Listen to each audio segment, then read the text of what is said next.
হায় আল্লাহ, এত খাটাখাটনি করে রোজা রাখা যে বড় মুশকিল। আমাকে শক্তি দাও আল্লাহ, যাতে আমি রোজাটা রাখতে পারি। হায় হায় আল্লাহ, এই কি হলো? সারাদিন গাধার মতো খাটনি করে সব টাকা হারিয়ে ফেললাম। এখন কিভাবে ইফতার কিনবো আর পরিবারের রোজা ভাঙবো?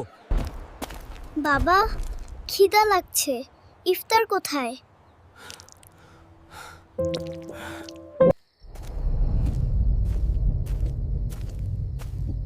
আজ মনে হয় সব কষ্ট বৃথা গেল। কি গো, ইফতার কোথায়? আজ ইফতার কিনতে গিয়ে দেখি সব টাকা হারিয়ে গেছে।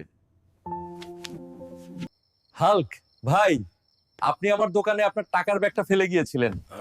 এই নেন, আর একটু ইফতারও নিয়ে আসলাম। ভাই, আজ তুমি প্রমাণ করে দিলে আল্লাহ সত্যই আছেন। রিজিকের মালিক একমাত্র আল্লাহ। বউ, দেখ, আজ আমরা ভালো ইফতার করব। রিজিকের মালিক আল্লাহ। আল্লাহ ভরসা রাখলে কখনো কেউ খালি থাকে না। আমরাও বিশ্বাস করলে লাইক দাও, সাবস্ক্রাইব করো আর কমেন্টে আমিন লিখে যাও।